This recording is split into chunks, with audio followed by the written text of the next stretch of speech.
Hello and welcome to the class bunk. Our next lecture is Jürgen Habermas. आज इनके बारे में हम डिस्कस करेंगे. So without any delay, let's start for his biography.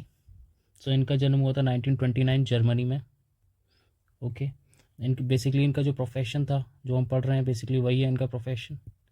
Basically he was interested in philosophy as well as in sociology. इन दोनों चीज़ों में ये काफ़ी ज़्यादा इंटरेस्टेड थे.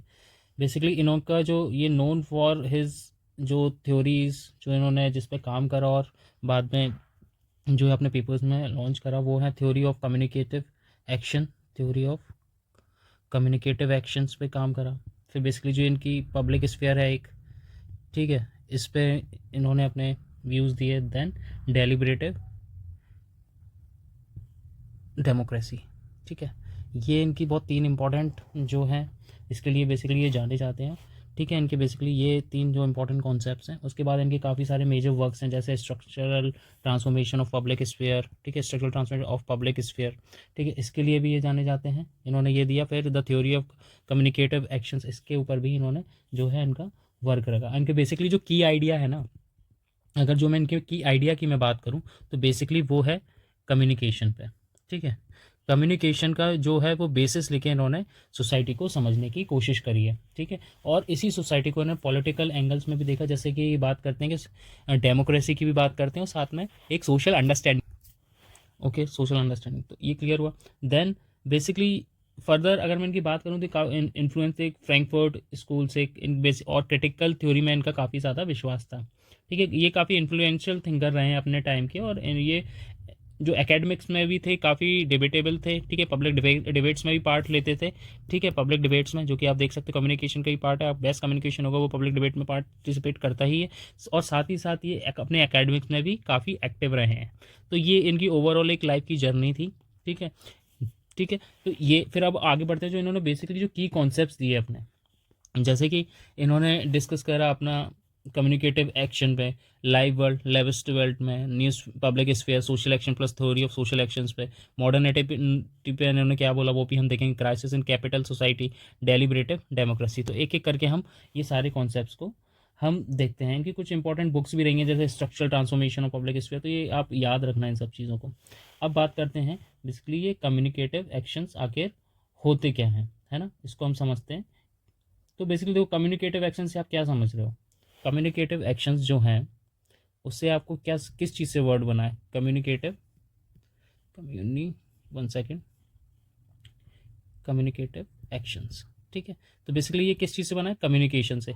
ठीक है, अब ये कम्युनिकेशन से आपको समझ में आ रहा होगा. इट इज़ बेसिकली कम्युनिकेशन का मतलब होता है इंटरेक्शन करना. ठीक है, through through the way of language और वर्ड जिससे भी आप कर रहे हो, थ्रू सिम्बल्स ऑल्सो. तो communication can be of any type. It can be through language, verbal and through symbols also. ठीक है, अब बेसिकली ये कम्युनिकेटिव एक्शंस किस लिए हो रहा है, ये इसलिए हो रहा है कि हम इंटरेक्ट कर सकें, इंटरेक्शन कर सकें आपस में म्यूचुअल अंडरस्टैंडिंग के लिए, म्यूचुअल अंडरस्टैंडिंग के लिए. ठीक है, अब बेसिकली इसमें क्या है ना, जो जो ये एक्शंस की अगर मैं बात कर रहा हूँ, ये जो हमारे जो हैबरमास बोल रहे हैं वो बेसिकली कम्युनिकेटिव एक्शंस में किसी म्यूचुअल अंडरस्टैंडिंग की बात कर रहे हैं, पर्सनल गेन की बात नहीं कर रहे हैं. इसमें पर्सनल गेन की बात नहीं कर रहे हैं. मैं भी आप एग्जांपल से आपको समझाऊंगा, आप पहले इतना समझ लो. तो बेसिकली इसमें जो पीपल्स हैं ना वो एक एग्रीमेंट पे आते हैं, मतलब एक कॉमन उस पर आते हैं और उस कम्युनिकेटिव एक्शंस के थ्रू कॉमन ग्राउंड पे आते हैं और उस चीज़ का जो है एक शेयर्ड वैल्यू और ट्रुथ निकाल के उस चीज़ को रिजॉल्व करते हैं. मतलब शेयर्ड वैल्यूज़ के थ्रू जो है चीज़ों को देखते हैं. इतना क्लियर हुआ. अब देखो और ज़्यादा क्लियर होगा अगर मैं एग्जांपल से समझाऊँ आपको. फॉर एग्जांपल कि जो एक कम्युनिटी है, फॉर एग्जांपल एक सोसाइटी है, उसमें पानी की कमी है, वाटर शॉर्टेज है. ठीक है, अब जो लोग होंगे वो कम्युनिकेटिव एक्शंस इसमें कैसे लेंगे, देखो वो आपस में डिस्कस करेंगे. ठीक है, अपने आइडियाज़ को शेयर करेंगे, एक दूसरे की बातें सुनेंगे, कलेक्टिवली कुछ डिसीजन लेंगे और उसका कुछ एक सॉल्यूशन लेके आएंगे. तो वो क्या हो गया, कम्युनिकेटिव एक्शन. जहाँ पे पर्सनल गेन की बात नहीं करी गई है वहाँ पे बात क्या करी, एक म्यूचुअल अंडरस्टैंडिंग की, म्यूचुअल समझ की. और वही चीज़ कम्युनिकेटिव एक्शंस में होती है जहाँ पे पर्सनल गेन की बात नहीं करती, एक म्यूचुअल अंडरस्टैंडिंग बनाते हो, किसी एक पर्टिकुलर इशू पे जो है उस सॉल्यूशन निकालते हो या तो फिर उसके एक कॉमन ग्राउंड पे आप पहुंचते हो. इतना क्लियर हुआ. अब बेसिकली जो कम्युनिकेटिव एक्शन है उसका एक गोल क्या है. ठीक है, उसका गोल ये होता है कि बेसिकली उसमें एक समझ बने, अंडरस्टैंडिंग हो. उसमें एक कॉपरेशन की बात हो, उसमें आपस में ना क्या हो, कंसेंसस हो, या फिर एक रेशनल बात हो, रेशनल डायलॉग हो आपस में, ठीक है। उसमें ये सारी चीज़ें जो है उनके एक पर्टिकुलर फीचर्स हैं, या आप गोल कह लो इसके। फीचर्स की बात करूँ तो जैसे मानो कि फीचर्स की बात करूँ कि अगर मैं रेशनलिटी की बात कर रहा हूँ तो रेशनलिटी में ना आप किसी से बायस नहीं हो सकते, आप हॉनेस्ट होगे, ठीक है। जो जेन्युइन होगा, जो सच होगा वही बोलोगे, कोई मैनिपुलेशन नहीं होगा। तो ये सारी चीज़ें क्या हो गई, वो हो गई उसके फीचर्स। तो कम्युनिकेटिव एक्शंस को अगर मैं आपको एक लाइन में समझाऊं तो बेसिकली ये क्या है कि ये इंटरेक्शन है जो फोकस करता है किसी अंडरस्टैंडिंग पे, ये पर्सनल गेन पे नहीं करता है, ठीक है। इसमें क्या होता है, इसमें पीपल डिस्कस करते हैं, एक कॉमन एग्रीमेंट, कॉमन गोल पे पहुंचते हैं, किसकी हेल्प से, थ्रू रीजनिंग, मतलब आपस में डिस्कस करके, ट्रुथ से, एक शेयर्ड वैल्यू के द्वारा, ताकि किसी पर्टिकुलर चीज़ का सॉल्यूशन या किसी एक निर्णय पे पहुंच सकें। क्लियर हुआ? तो इसे हम कहते हैं कम्युनिकेटिव एक्शन। इतना क्लियर हुआ? ठीक है। अब बढ़ते हैं हम सोशल एक्शन पे, हम देखते हैं कि सोशल एक्शन आखिर क्या है। Okay, one second. Yes, social action. अब इससे आपको क्या समझ में आ रहा है सोशल एक्शन से? ये डरकाम वाला सोशल एक्शन नहीं है, ये हैबरमास वाला सोशल एक्शन है, ठीक है। डरकाम वाला मैंने आपको इस लेक्चर में पहले ही समझा चुका हूँ। देखो, सोशल एक्शन में बेसिकली होता क्या है कि, तो बेसिकली जो हैबरमास ने लिया इसको वेबर के कॉन्सेप्ट से लिया, ठीक है, वेबर के कॉन्सेप्ट से इसको लिया। बट जो हैबरमास है, ठीक है, इन्होंने क्या करा, इस सोशल एक्शन को दो चीज़ों में तोड़ दिया। कौन सा? एक तो कम्युनिकेटिव, और दूसरा, दूसरा कौन सा? सोशल, जो स्ट्रेटेजिक सोशल एक्शन है, स्ट्रेटेजिक सोशल एक्शन, ठीक है। अब जो कम्युनिकेटिव होगा वो कौन सा होगा? वो होगा कि जो जिसमें पर्सनल गेन जो होगा वो नहीं होगा, बेसिकली ये अंडरस्टैंडिंग के लिए होगा, अंडरस्टैंडिंग के लिए, ठीक है, म्यूचुअल अंडरस्टैंडिंग कहेंगे बेसिकली हम इसको। बट जो ये होगा स्ट्रेटेजिक सोशल एक्शन, ये पर्टिकुलर एम ओरिएंटेड होगा इंडिविजुअल का, ठीक है, उसके पर इंडिविजुअल, ठीक है, इसके लिए होगा। इसमें इनके पर्सनल गेन्स निहित होंगे, पर्सनल गोल्स निहित होंगे, पर्सनल गोल्स, इसको ऐसे लिख लो आप, पर्सनल गोल्स। तो ये क्लियर हुआ आपको, एक बेसिक डिफरेंस, ठीक है। अब बात बस वही कॉमन आ जाती है कि जो कम्युनिकेटिव एक्शन में आपको समझाया था मैंने, कि इसमें म्यूचुअल रिस्पेक्ट होगी, एक दूसरे की बात सुनी जाएगी, एम्पैथी की भावना होगी, रेशनल आर्ग्यूमेंट्स होंगे, कोई मैनिपुलेशन होगा, कॉमन डिसीजन पे हम जाएंगे, ठीक है। अब लेकिन इसमें क्या होगा, जब पर्सनल गेन की बात आती है तो आदमी कैसा हो जाता है, इंडिविजुअल आदमी हो जाता है, थोड़ा मैनिपुलेटिव होगा, अपने मोटिव्स जो है वो किसी को दिखाएगा नहीं, मतलब हिडन मोटिव्स हो गए उसके, इमोशनल प्रेशर हो गया, ठीक है, जो पावर का होगा वो इम्बैलेंस टाइप का क्रिएट होगा। तो ये सारी जो हैं वो इसके फीचर्स हो गए, इसके स्ट्रेटेजिक सोशल एक्शन के। तो आपको होप ये इन दोनों का डिफरेंस समझ में आ गया होगा। क्लियर है? अब मैं एग्जांपल भी बता देता हूँ आपको ताकि और ज़्यादा क्लियर हो जाए। तो अगर मैं जो कम्युनिकेटिव एक्शन की बात करूँ तो इसमें बेसिकली जैसे मानो कि स्टूडेंट कुछ डिस्कस कर रहे हैं क्लास में, ठीक है, अब किस चीज़ पर डिस्कस कर रहे हैं, मान लो उनको अपनी क्लास में कुछ इंप्रूव करना है, तो सब अपने रेशनल थॉट्स देंगे, अपने आपस में विचार देंगे, उसमें किसी का म्यूचुअल इंडिविजुअल इंटरेस्ट नहीं रहेगा, वो म्यूचुअल इंटरेस्ट पे डिस्कस करेंगे। क्लियर? अब अगर मैं स्ट्रेटेजिक सोशल एक्शन की बात करूं तो अगर मैं जैसे इसका एग्जांपल बताऊं तो कि मानो कि एक पॉलिटिशियन है, ठीक है, पॉलिटिशियन है, अब पॉलिटिशियन फ्री गिफ्ट्स बांट रहा है, तो वो क्यों बांट रहा है? उसके पीछे तो एक निहित है ना, उसमें हिडन उसका एक इंटेंशन है। फ्री गिफ्ट्स बांट रहा है तो बेसिकली किस लिए बांट रहा होगा? वोट्स के लिए बांट रहा होगा। तो ये क्या हो गया? Strategic social action. तो आपको हैबरमास का सोशल एक्शन समझ में आ गया होगा। वेबर का सोशल एक्शन आप मेरे को किस में बताओगे? कमेंट सेक्शन, ठीक है। बेसिकली मैं हिंट भी दे देता हूँ, ये इंटरप्रिटेटिव अप्रोच पे है। इतना क्लियर हुआ? उसके बाद हमारा जो आता है वो हम डिस्कस करते हैं लाइफ वर्ल्ड पे। अब बेसिकली लाइफ वर्ल्ड क्या होता है लिख लेता हूँ यहाँ पे, आपको यहाँ पर समझाता हूँ कि जो लाइफ वर्ल्ड है, लाइफ वर्ल्ड, ठीक है, अब इसको हैबरमास कैसे देखते हैं? देखो, लाइफ वर्ल्ड में बेसिकली नाम से समझ में आ रहा है कि इसमें जो होगा ना वो आपका एवरीडे वर्ल्ड होगा, जिसमें आप एवरीडे के जो भी टास्क करते हो, जिसमें आप वी लिव इन, हम जिसमें रहते हैं। अब इसमें रहते हैं तो बेसिकली आप क्या क्या टास्क करते हो? आपके कुछ इसमें शेयर्ड मीनिंग्स होंगे जो आप करते होगे, ठीक है, आपस में। कुछ इसमें आपके कल्चरल ट्रेडिशंस होंगे जिसको आप डेली लाइफ में करते होगे। जैसे मान लो सुबह उठते हो, आप ब्रश करते हो, नहाते धोते हो, फिर पूजा करते हो, तो क्या हो गया? सूर्यदेव को जल चढ़ाना। तो ये सारी चीज़ें क्या हो गई? आपके कल्चरल ट्रेडिशंस हो गए। फिर कुछ आपके मोरल वैल्यूज़ भी आप इसमें देखते होगे, देखते हो कि नहीं? ये आपकी डेली लाइफ का ही पार्ट है। फिर आप सर्टेन एक लैंग्वेज यूज़ करते होगे जिस भी आप भाषा के हो। फिर इसमें सर्टेन सोशल रिलेशनशिप्स होंगे आपके, इंडिविजुअल टू इंडिविजुअल या पर्टिकुलर ग्रुप के साथ, ठीक है, सोशल रिलेशनशिप। तो ये सारी चीज़ें आप डेली उसमें लाइफ में करते हो। अब यही क्या बनाता है? यही आपका एक सर्टेन एक बैकग्राउंड बनाता है। किसका बैकग्राउंड? कम्युनिकेशन का। क्या ये बात सही है? बिल्कुल सही है। अब क्या है, जैसे जैसे कल्चर है तो वो क्या करेगा, आपको सर्टेन नॉलेज देगा, ट्रेडिशनल देगा, बिलीफ देगा, तो उसके इर्द गिर्द आपकी बातें हो सकती हैं। सोसाइटी के नॉर्म्स से रिलेटेड हो सकती हैं, जो आपके वर्क है उससे रिलेटेड हो सकती है। आपकी जो पर्सनैलिटी होगी उसके आधार पे होगा। तो बेसिकली अगर मैं कंपोनेंट की बात करूँ इसके, तो क्या है वो, बेसिकली वो कल्चर ही तो है, जिससे के इर्द गिर्द आपका जो रहेगा वर्ल्ड घूमता है। ठीक है, आपकी जो सोसाइटी है उसके पास आपका वर्ल्ड घूमेगा, जो डेली लाइफ होगी। आपकी जो पर्सनैलिटी है उसमें आप डेली लाइफ के कुछ ना कुछ यूज़ करोगे। तो डेली लाइफ सिर्फ इसलिए ज़रूरी नहीं है कि वो आपकी इंडिविजुअल पर्सनैलिटी में, वो इसलिए भी ज़रूरी है कि वो आपको सोसाइटी से क्या करता है, इंटीग्रेट करके रखता है, आपको सोसाइटी से जोड़े रखता है। और वो कैसे जोड़े रखता है, थ्रू म्यूचुअल अंडरस्टैंडिंग के द्वारा। ठीक है, अब कल्चर की बात करूँ तो म्यूचुअल अंडरस्टैंडिंग की तो होगी ना आपस के बीच, तभी तो आप जुड़े रहोगे, है कि नहीं। अगर मैं एग्जांपल से समझाऊं, जैसे आपका फैमिली में कुछ डिस्कशन हो रहा है, फेस्टिव चीज़ें हो रही हैं, तो आप म्यूचुअली आपस में कनेक्टेड हो ना। आप दिवाली मना रहे हो तो दिवाली में आपकी जो सोसाइटी है वो आपसे आपस में कनेक्टेड है ना, आप विश करते हो, होली पे विश करते हो। एक आपस में शेयर्ड लोगों की स्टोरीज रहती हैं, कुछ कम्युनिटी के नॉर्म्स होंगे जो आप फॉलो करते होगे, कुछ रिचुअल्स होते हैं फॉलो करते होगे। उस टाइम पे आप बड़ों की इज्जत करते होगे, जैसे उनके पैर छूना वगैरह। तो ये क्या हो गया, आप डेली लाइफ में आपस में कनेक्टेड रहते हो एवरीडे वर्ल्ड में। तो बस एवरीडे वर्ल्ड, लाइव वर्ल्ड, उसको ऐसे ही समझो कि आपकी जो shared values, norms, moral values, social relation, वो सारी चीज़ें मेंटेन करके चलते हो। वो इसलिए करते हो कि तो ताकि आप सोसाइटी में क्या रहो, इंटीग्रेटेड रहो, म्यूचुअल अंडरस्टैंडिंग क्या रहे, बनी रहे। इतनी चीज़ क्लियर हुई, गुड। अब इसमें एक कॉन्सेप्ट जो था सोशल एक्शन के साथ, वो मैं आपको बताना शायद भूल गया था, जिसमें था कि social theory of social action. एक सेकेंड, हाँ, थ्योरी ऑफ सोशल एक्शन। अब इसमें ना basically theory of social action में कुछ नहीं है, जो सोशल एक्शन जो पार्सन, टेलकॉट पार्सन और वेबर ने जो दिया था, ठीक है, उसमें कम्युनिकेशन को हाईलाइट करा गया था सोशल ऑर्डर के टाइप से। ठीक है, बेसिकली सोशल ऑर्डर के बाद, बट उनका जो की आइडिया था कि जो सोसाइटी है वो वर्क करती है लैंग्वेज के द्वारा, बट उन पर कुछ चीज़ थोपी नहीं जाती, कुछ पर प्रेशराइज नहीं करी जाती।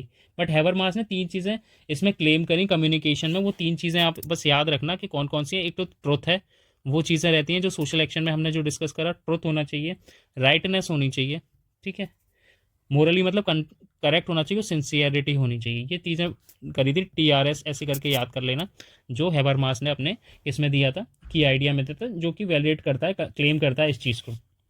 ठीक है, जैसे कि मानो कि अगर मैं एग्जांपल से समझाऊँ कैसे वो वैलिडेट क्लेम को करते हैं, कि मानो कि आपको मतलब सुबह 5 बजे कहीं आप जाते हो, आपको सुबह 5 बजे बस पकड़नी है, तो ट्रुथ क्या होगा, वो आप टाइम टेबल को देखोगे कि हाँ भाई 5 बजे बस है कि नहीं उस टाइम पे, कि ठीक है उस। और इसका राइटियस बात क्या होगा कि आप प्रॉपर तरीके से वो चीज़ को फॉलो कर रहे हो कि नहीं आ रही, सिंसियरिटी से आप उस ऑनेस्टली उस चीज़ को बता रहे हो। मतलब अगर फॉर एग्जांपल मैं बताऊं कि अगर जैसे पुलिस किसी क्रिमिनल से कुछ चीज़ पी रही है, तो पूरी प्रॉपर सिंसियरिटी से, ट्रुथफुल, राइटनेस और सिंसियरिटी से वो चीज़ों को देख रही है TRS पे। तो यही basically theory of social action है। वो तीनों चीज़ें अप्लाई होंगी, ट्रुथ, राइटियसनेस, ठीक है, और सिंसियरिटी। क्लियर हुआ। अब बात करते हैं हमारे अगले कॉन्सेप्ट की, द पब्लिक स्फेयर पे। क्या है द पब्लिक स्फेयर? अब ये किस चीज़ का नाम है? ठीक है, देखो, द पब्लिक स्फेयर बेसिकली क्या होता है, जो स्पेसेस वेयर सिटीजन जहाँ पे फ्रीली डिस्कस करते हैं पब्लिक इश्यूज़ को और इन्फ्लुएंस पॉलिटिक्स को करते हैं। मतलब बेसिकली आप इसको ऐसे समझो, एक पर्टिकुलर स्पेस है, स्पेस यहाँ पे स्पेस की बात नहीं करी कि मतलब इंडिविजुअल्स या ग्रुप्स हैं वहाँ पे जहाँ पे डिस्कस कर रहे हैं, वहाँ पे बेसिकली क्या होगा, एक सिटीजन जो है फ्रीली डिस्कस कर रहे हैं, वहाँ पे कोई ना बायसनेस नहीं है, किसी चीज़ का कंपेल नहीं है कि आपको यही चीज़ सोचनी है। मतलब individual is free from his biased views, मतलब रेशनल थॉट्स पे बात करेंगे, ठीक है, रेशनल थॉट्स। और वहाँ से क्या है, वो किसी भी चीज़ को इन्फ्लुएंस कर सकते हैं, पब्लिक इश्यूज़ को लेके या फिर पॉलिटिकल को इन्फ्लुएंस कर सकते हैं। ठीक है, जैसे कि मैं बात करूँ कि अगर आप एक किसी कॉफ़ी शॉप में बैठे हो, ठीक है, वो कॉफ़ी शॉप में आप क्या कर रहे हो, इसको कॉन्सेप्ट को भी बोला जाता है द कॉफ़ी हाउस। तो अगर कॉफ़ी शॉप में बैठे हो या चाय पी रहे हो, तो आप बेसिकली एक बिना किसी बायसनेस के आप अपने व्यूज़, अपने थॉट्स को क्या करते हो, आपस में शेयर करते हो। उससे क्या होता है कि आप एक पर्टिकुलर जो सोशल इशू है, ठीक है, उस पर आप डिस्कस करते हो, या फिर आप किसी पॉलिटिकल पार्टी को पर्टिकुलरली इन्फ्लुएंस कर रहे हो, तो उस पॉलिटिक्स को इन्फ्लुएंस कर रहे हो। ठीक है, तो ये सारी चीज़ें क्या है, ये बेसिकली हैं कि पब्लिक स्फेयर में हम जो चीज़ें डिस्कस करते हैं। अब इसके फीचर्स की बात करूँ तो इसमें बेसिकली क्या आपको देखने को मिलेगा कि आपकी फ्रीडम ऑफ स्पीच है, कोई आपको बाउंड नहीं कर रहा, आप खुल के बोल सकते हो। आप इसमें एक रेशनल थॉट्स लेके आते हो, रेशनल डिबेट करते हो, जिसमें किसी भी चीज़ की जो है बायसनेस नहीं रहती है। आप इसको गवर्नमेंट को इसमें फेवर भी कर सकते हो और और अनफेवर भी रह सकते हो, इससे आप जुड़ोगे भी नहीं। फिर आप मीडिया को एज अ वॉच डॉग भी देख सकते हो मीडिया को, ठीक है। भाई मीडिया किसी के लिए काम तो नहीं कर रही, जैसे आजकल कहते हैं गोदी मीडिया, या उनको कुछ और कहते हैं XYZ, ठीक है।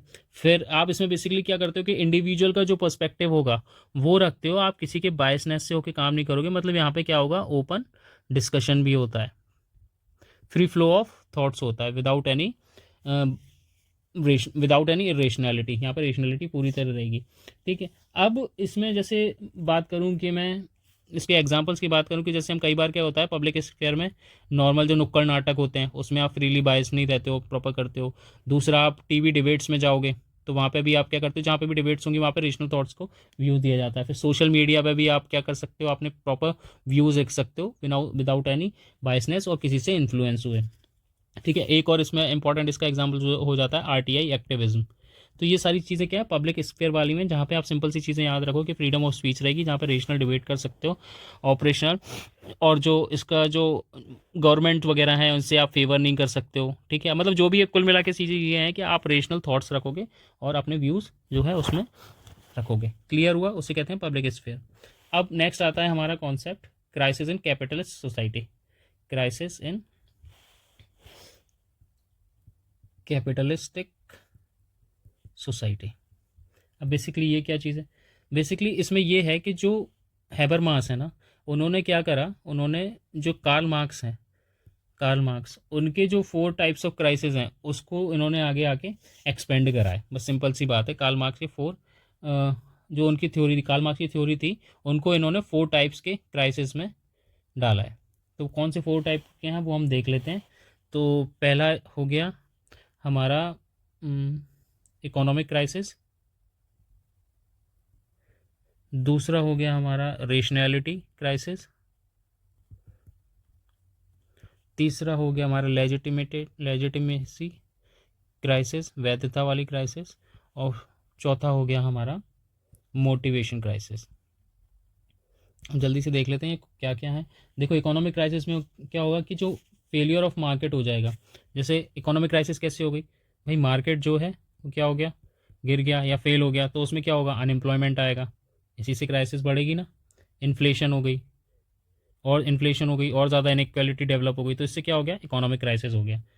क्लियर। जैसे 2000 एग्जांपल पे लूँ कि 2008 की जो इकोनॉमिक क्राइसिस आई थी, तो इसमें क्या हो गया, इसे कहेंगे इकोनॉमिक क्राइसिस, ठीक है। अब रेशनैलिटी क्राइसिस क्या हो गया, रेशनैलिटी क्राइसिस में हम देख लेते हैं कि जैसे कि फॉर एग्जांपल गवर्नमेंट जो है वो क्या कर रही है, वो सोसाइटी को क्या कर रही है, प्रॉपरली मैनेज नहीं कर पा रही, ठीक है। तो वो क्या हो गया, रेशनैलिटी क्राइसिस। जैसे आपसे मैं एग्जांपल बताऊं कि जो मतलब मतलब जो DM है, SDM है, वो पब्लिक सर्विसेज हैं, जो क्या है कहीं राइट्स हो रहे हैं, तो वो क्या है, सोसाइटी को प्रॉपरली वो मैनेज ही नहीं कर पा रहे हैं। जब देखो दंगे हो जा रहे हैं, राइट्स हो जा रहे हैं, ठीक है। तो ये क्या हो गया, रेशनैलिटी क्राइसिस। फिर मैं आपको बताऊं तो लेजिटिमेसी क्राइसिस की बात करें तो जहाँ पे पॉलिटिकल सिस्टम में क्या है, जो पीपल जो है उनका क्या है, उसमें ट्रस्ट ही लूज़ हो गया है। मतलब जो गवर्नमेंट है उस पर ही क्या है, विश्वास नहीं है, ठीक है। जैसे कि नोटा आप बहुत ज़्यादा प्रेस कर दे रहे हो किसी इंडिविजुअल कैंडिडेट के लिए, गवर्नमेंट के लिए इलेक्शंस में, तो वो क्या हो गया, वो लेजिटिमेसी क्राइसिस है कि भाई विश्वास ही नहीं है आप में, तो हम वोट क्यों करें, तो हम नोटा दे के आ रहे हैं। क्लियर हुआ। मोटिवेशन क्राइसिस क्या होता है, जब लोग जो हैं, पीपल जो है ना, वो अपनी किसको, वैल्यूज़ को लूज़ कर दें, जो भी उनकी वैल्यूज़ हैं उसको लूज़ कर दें, मोरल वैल्यूज़ को लूज़ कर दें, ठीक है, अपने पर्पस को लूज़ कर दें, ठीक है, मोटिवेशन ही नहीं रहे उनमें, तो वो क्या हो गया, मोटिवेशनल क्राइसिस। जैसे जैसे कंज्यूमरिज्म बहुत ज़्यादा बढ़ गया, ठीक है, आप कंज्यूमरिज्म कर रहे हो, ठीक है, फैमिली के ब्रेकडाउन ज़्यादा हो रहे हैं, ठीक है, मेंटल हेल्थ इश्यूज़ हो रहे हैं काफ़ी लोगों को, ठीक है, यूथ क्या है, सोसाइटी से एंगेज ही नहीं कर पा रहा, वो अलग कुछ चला जा रहा है, तो ये सारी चीज़ें क्या है, मोटिवेशनल क्राइसिस हैं। क्लियर हुआ। तो क्या करा हैबरमास ने इन सारे कॉन्सेप्ट्स को अलग से ही सेग्रीगेट कर दिया, ठीक है, किसके, कार्ल मार्क्स के कॉन्सेप्ट को। तो ये सारे जो कॉन्सेप्ट है ये हमने देख लिए किसके, हैबरमास के। ये भी काफ़ी इंपॉर्टेंट है, इनकी बुक भी है, ठीक है, वो आप पढ़ लेना, वो मैं आपको जो है पोस्ट में दे दूंगा, और शॉर्ट्स में भी हैं, तो आप उसको सेव भी कर सकते हो और उसको पढ़ सकते हो। So this is all about for this lecture. Thank you guys, have a nice day.